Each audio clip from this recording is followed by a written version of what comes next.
Boa noite. Hoje é quinta-feira, 30 de julho de 2020. Estado e município suspendem votação de reformas da Previdência após prorrogação de prazo pelo governo federal. Campanha RN Mais Unido finaliza a primeira etapa de arrecadação e inicia entrega de doações às famílias mais vulneráveis do estado. E você vai ver também.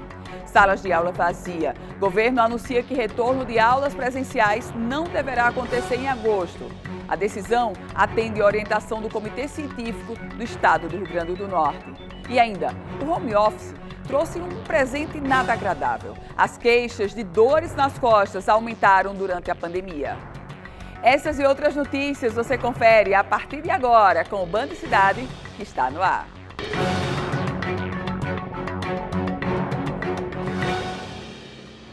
O governo federal prorrogou o prazo para que estados e municípios aprovem as reformas da Previdência. Essa nova data limite ficou agora para 30 de setembro. A decisão teve impacto na tramitação aqui no estado do Rio Grande do Norte.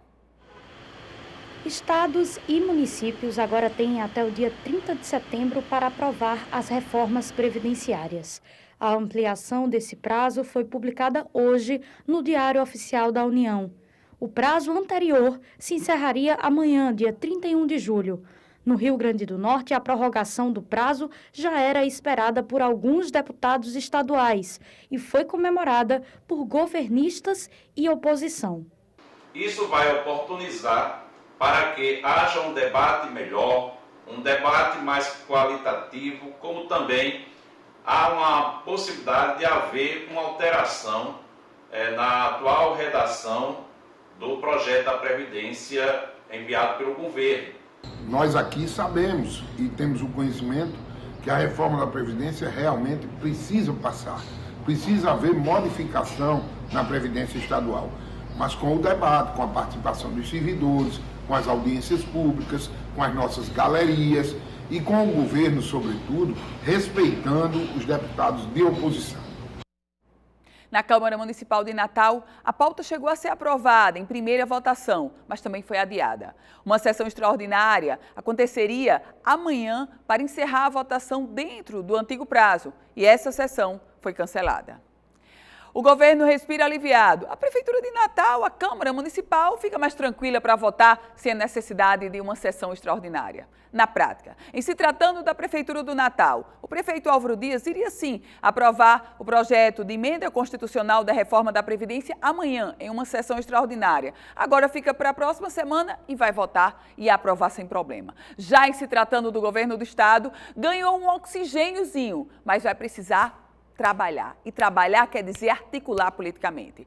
Governadora Fátima Bezerra teve a ideia de colocar o ex-deputado Fernando Mineiro naufragado nas urnas para fazer a articulação política dela. O que foi que deu? Mineiro naufragou também. Naufragou depois de outro naufrágio, do líder do governo na Assembleia, deputado George Soares. Na prática, o governo do estado ganha um tempo a mais para tentar fazer a lição de casa que não conseguiu até o momento. Construir uma base política sólida na Casa Legislativa. E algo que me chama muita atenção. A governadora Fátima Bezerra ainda não rompeu nem a primeira metade da gestão no Executivo Estadual. Normalmente, historicamente, as gestões têm nessa primeira metade uma parceria mais tranquila com a base de apoio, uma base mais sólida. E nem na primeira metade o governo do estado consegue essa base sólida que lhe dê conforto para aprovar a reforma da Previdência tão defendida pela governadora e por seus auxiliares. Tem agora até setembro, mas tem que correr e fazer a lição de casa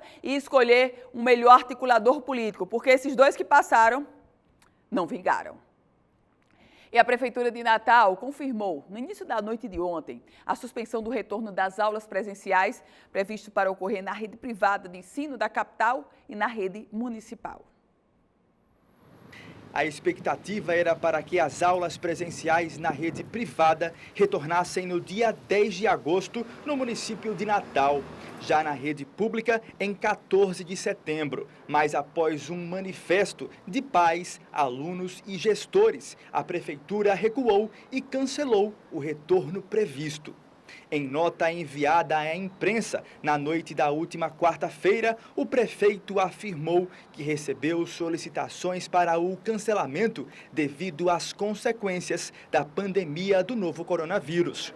De acordo com Cristine Diniz, secretária municipal de Educação, ainda não existe data prevista para o retorno das atividades escolares municipais de Natal. Esse retorno ele vai depender exatamente dessa curva, que continue descendo, e também do apelo da população, da opinião da população em relação ao retorno ou não.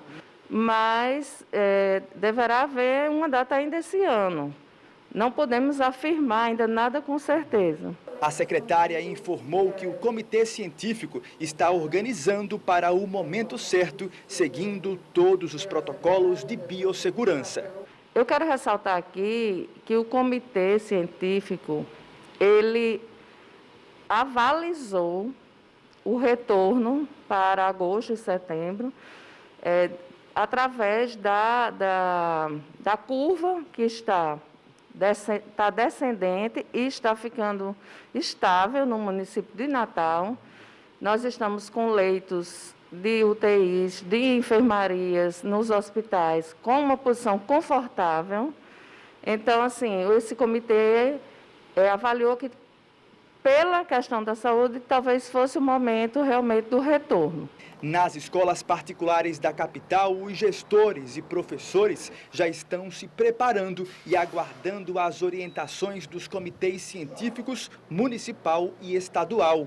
Nessa escola em Lagoa Nova, o protocolo de segurança já vem sendo preparado há 3 meses. Sinalização no chão para os alunos manterem o distanciamento, álcool em gel disponível, aferição da temperatura e até as carteiras ficarão separadas, respeitando o distanciamento recomendado. As crianças precisam dessa interação, considerando todos esses aspectos de saúde. Pedagogicamente, é importante que as crianças estejam na escola. Quando acontecer o retorno das aulas, as turmas funcionarão em sistema de rodízio. Alguns alunos terão aulas presenciais e outros online. A separação da turma também levará em consideração o fator comorbidade.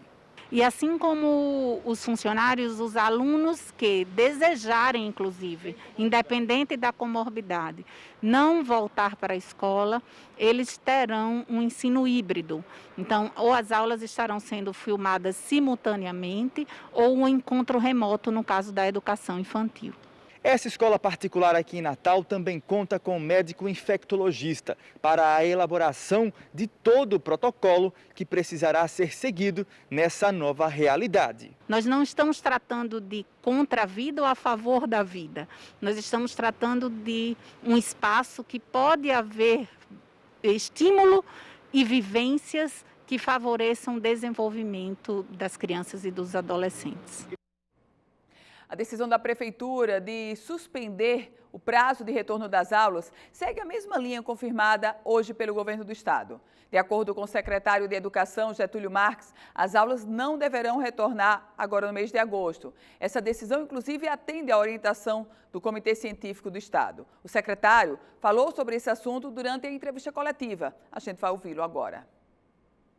O comitê está fazendo um trabalho multissistêmico, inclusive, porque está pegando todas as outras variáveis para cruzar e ver qual é o impacto que isso vai dar com o retorno às aulas com mais de 1 milhão de pessoas voltando a circular. Fora as questões de prevenção das comorbidades dos professores, inclusive com alguns com mais de 65 anos. Então essa é a posição da gente, não retornar no dia 17, esperarmos para as próximas semanas a decisão do comitê, qual o momento correto de fazermos essa volta. Antes do final de agosto, com certeza não retornaremos. Durante a coletiva, o secretário de Educação registrou ainda que o governo vai publicar uma nota técnica observando que a prerrogativa para determinar a volta às aulas em escolas particulares seria do Estado e não do município de Natal. E aí, o secretário, com essa declaração, desautoriza o prefeito de Natal, Álvaro Dias. O prefeito que no decreto de anteontem, o prefeito havia definido que o retorno às aulas da rede particular aconteceria no dia 10 de agosto. Dois aspectos. Primeiro, ele aplicou marcha ré, não aguentou a pressão. Segundo ele, o comitê estava dizendo que poderia voltar dia 10, mas ele não resistiu à pressão dos próprios professores, da população de uma forma geral, e aplicou marcha ré, não volta mais 10 de agosto. Só que o que o secretário de Educação afirma agora, o secretário do governo, é desautorizar o prefeito e dizer que a gestão municipal não pode legislar ou não pode definir sobre aulas da rede particular. É uma belíssima queda de braço que a gente passa a viver, e a contemplar, a observar, e em se tratando da gestão estadual, Fátima Bezerra, com a gestão municipal, Álvaro Dias, é mais uma queda de braço entre os dois, e não é essa a primeira. E o RN Mais Unido finaliza a primeira fase da campanha de arrecadação de alimentos esta semana e entra agora na fase de entregas. Nos próximos dias, terá ainda uma outra campanha em apoio às famílias mais vulneráveis do estado.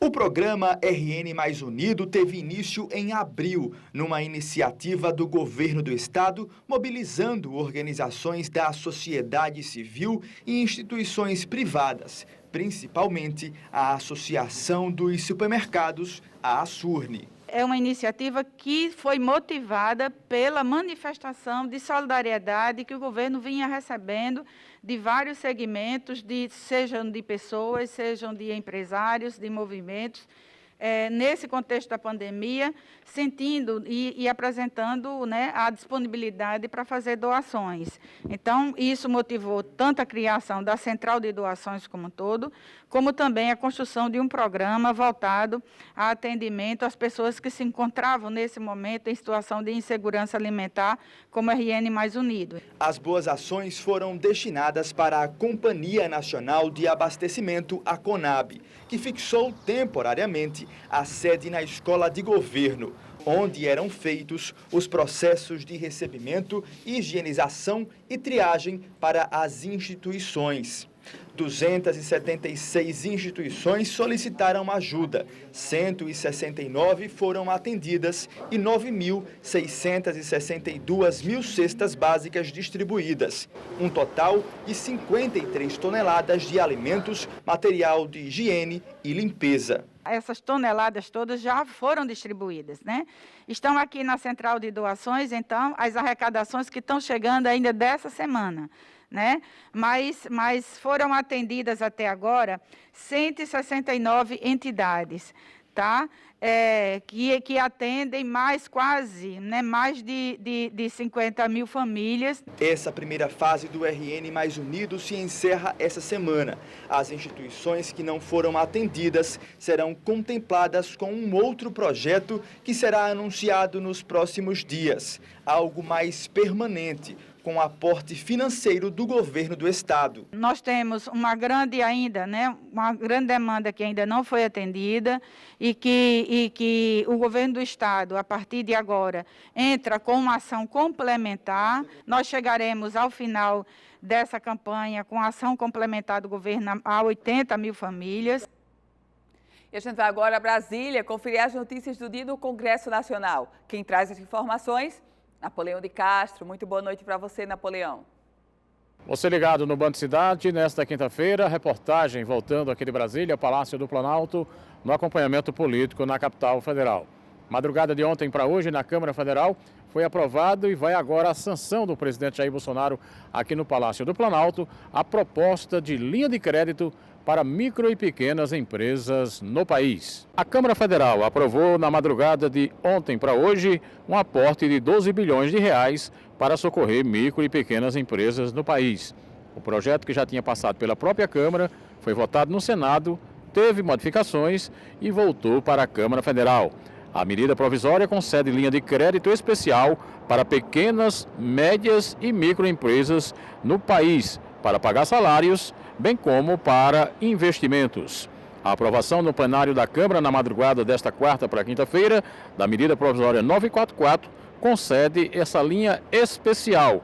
E segundo o relator da matéria, deputado Efraim Filho, vai atender um grande espectro de comerciantes no país que são responsáveis por grande parte da mão de obra empregada no território nacional. E as empresas ficaram ainda esperando e querem o acesso ao crédito, né? Não é nem dinheiro dado, não é socorro, é ter a oportunidade de poder receber um recurso, salvar os empregos, né, que é importantíssimo. Não haverá retomada econômica no Brasil se não salvarmos as empresas e aos empregos. Então, os recursos do Pronamp, que nós vimos aí esgotar praticamente na primeira semana, né? Apenas 3 bancos, Caixa Econômica, Banco do Brasil e Itaú, rodaram esse programa. Vem agora um novo, que é o FGI, o Fundo Garantidor dos Investimentos.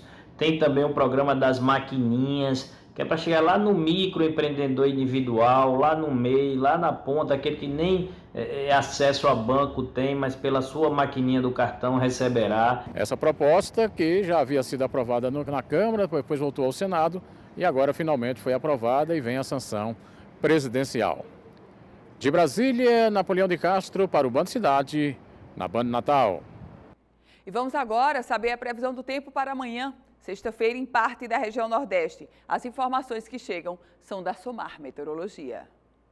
Olá, muito boa noite. Boa noite também a todos que nos acompanham. O ar seco comanda o tempo em quase todo o Nordeste. Tem chuva apenas na faixa norte da região e ao longo da faixa leste. Em São Luís do Maranhão, a sexta-feira vai ser mais um dia com pancadas de chuva, mas ainda assim a máxima chega aos 32 graus. Em Teresina, o tempo segue firme, apenas com variação de nebulosidade. E a máxima prevista para sexta-feira é de 34 graus. Esse calorão continua no fim de semana.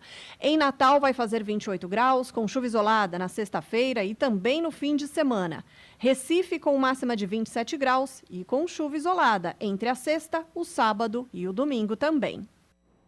E no próximo bloco eu recebo aqui para uma entrevista o deputado estadual Albert Dixon, do PROS. Band Cidade volta em um minuto.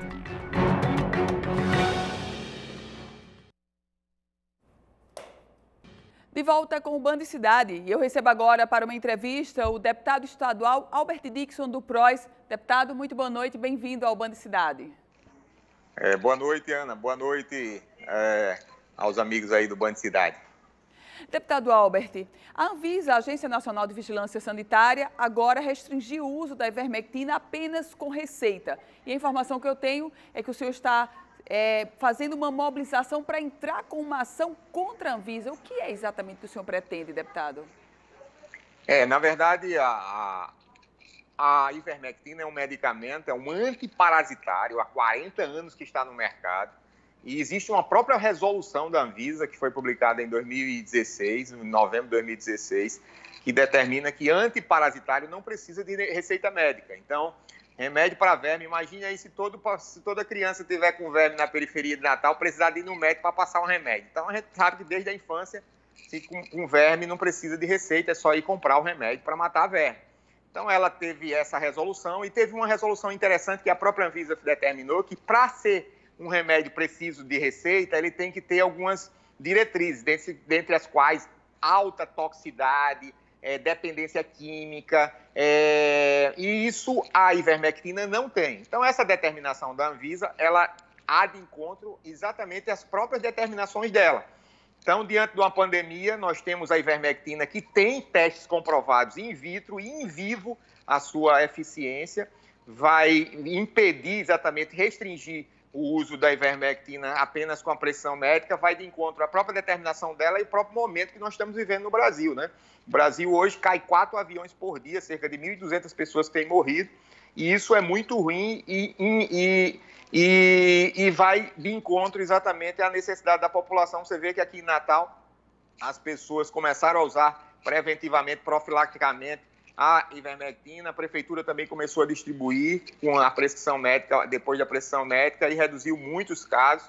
Há um mês atrás tinha 220% de ocupação nos leitos de UTI. Hoje você tem uma redução de cerca de 30%, 40%, cerca de 60% dos leitos vazios.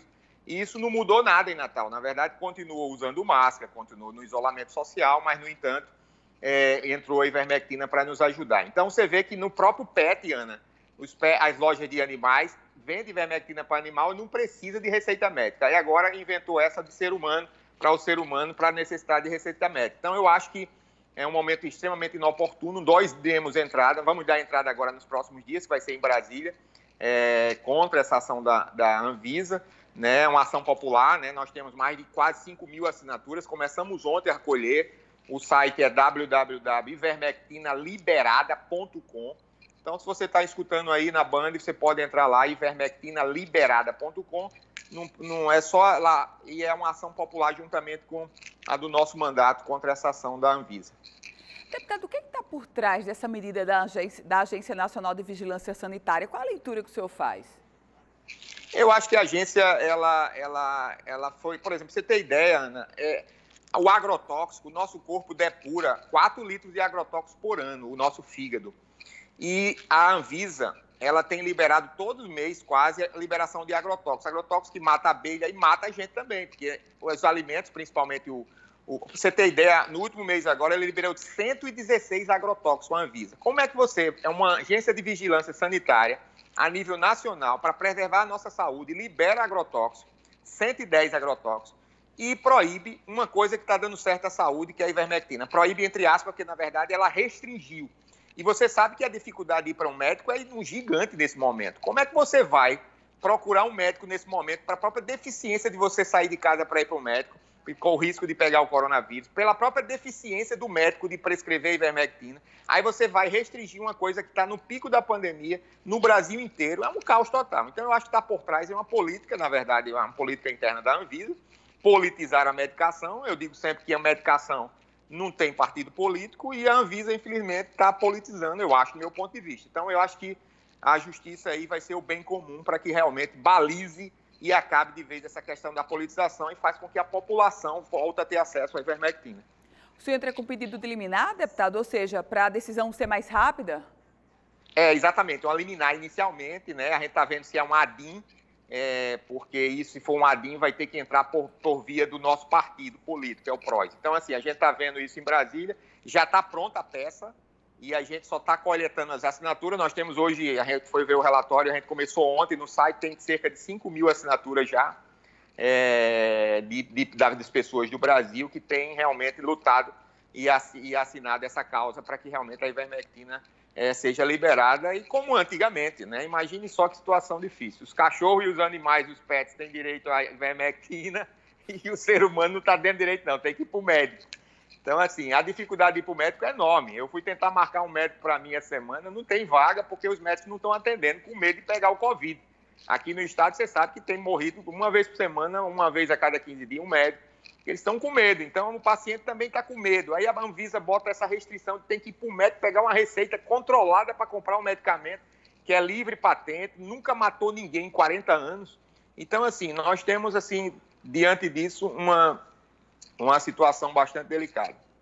Deputado, só para a gente concluir, como é que o senhor está acompanhando essa polarização em torno da ivermectina? Teve uma lista de médicos que emitiu um comunicado criticando o uso, outros apoiando. Como é que o senhor, que é deputado e é médico, acompanha?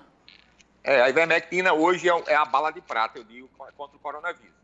E vocês vão ver daqui a um mês, mais ou menos, porque hoje a leitura que nós temos feito é que a parte acadêmica, a parte ligada à universidade, que tem todos os direitos, precisa, e as sociedades, de que só faz uma medicação quando ela passa a ser classe A, quer dizer, passa por todos os testes clínicos randomizados e pesquisa. Mas nesse momento não se tem como fazer um teste randomizado, grupo controle. Como é que você vai fazer um grupo controle? O que é grupo controle? É você colocar o remédio para uma turma e a outro grupo de pacientes não usar o remédio. Como é que você vai não usar um remédio para um paciente que está com uma doença? Não tem, é injusto e insalubre, inclusive. Não pode fazer um teste não botando um remédio, que é o placebo, num paciente. Então, assim, eu sou contra o teste randomizado em próprio paciente. Então, tem que ser testes clínicos. E testes clínicos têm sido feitos. Eu tenho atendido muita gente. O resultado, para mim, é cerca de 90%, 95% de cura nos primeiros dias dos sintomas com a ivermectina. É um resultado fantástico. Então, diante disso, há, na verdade, essa polarização, mas eu acredito que quem está ganhando realmente, quem está perdendo, na verdade, é a população nessa polarização. Eu acho que, nesse momento, eram os médicos das mãos e lutar para que utilizar a ivermectina. Inclusive, todos os médicos que eu tenho conhecido, eles têm utilizado para a própria prevenção dele, profilaxia. E isso faz com que realmente a ivermectina hoje seja um aliado muito importante, porque ela tem alta tolerabilidade. Eu acho que nesse momento é de dar a mão, quem quiser ajudar, ajuda. O Conselho Regional nos dá autoridade para isso legal, porque a gente tem o direito de prescrever, e diante disso a gente tem que lutar, na verdade, para combater o vírus e não ficar polarizando, um falando mal do outro, uma sociedade falando mal do outro, e isso é ruim para a própria saúde pública do Brasil. Deputado Albert, muito obrigada e boa noite para o senhor. Obrigado, Ana. Um abraço a todos aí da Band. Muito obrigada. O Band Cidade vai para um breve intervalo, a gente se encontra em 1 minuto. De volta com o Band Cidade. Tomara que não seja o seu caso, mas o home office trouxe uma companhia constante e indesejada para muita gente. A dor nas costas. Acompanhe essa matéria. Trabalhando de casa desde o início da quarentena, a Priscila trocou o escritório pela mesa da cozinha. Foi aí que apareceu uma velha conhecida. Eu tive dor na coluna há anos atrás. Uns 20 dias de quarentena deu a primeira crise, de eu ter que ficar 2 dias deitadinha. Nunca os brasileiros procuraram tanto por informações sobre dor nas costas como agora. É um levantamento feito pelo site de pesquisas mais acessado do Brasil. Só que a resposta que a pessoa procura no computador pode estar no outro lado da tela, no modo como ela está sentada. Toda a restrição, né, que o Covid trouxe, né, para a população piorou algumas atividades, né, posturas na casa, né, e isso indiretamente trouxe mais problemas na coluna, né. O médico mostrou a postura ideal de trabalho. Trazer o quadril mais para trás. Posso? Vai. Ficar reta, isso. E o cotovelo praticamente 90 graus. Então, aqui teria que estar mais alto um pouquinho. Teria que estar nessa altura. Isso. Às vezes você precisa pôr um suporte na parte do pé, né? E aí depende desta altura também estar adaptada para a altura da pessoa. Ajustes que a Priscila já sabe que vai precisar fazer. Estou pensando em adaptar um canto para mim. Deixa a mesa para o pessoal almoçar em paz, né? Também almoça no meio do computador. E o Band Cidade vai ficando por aqui. Todas as informações da política você confere no politicaemfoco.com, um site especializado na política do Rio Grande do Norte e do Brasil. Sua companhia agora é o Jornal da Band. E nosso próximo encontro amanhã, 18h50, sempre na tela da Band. Ótima noite para você.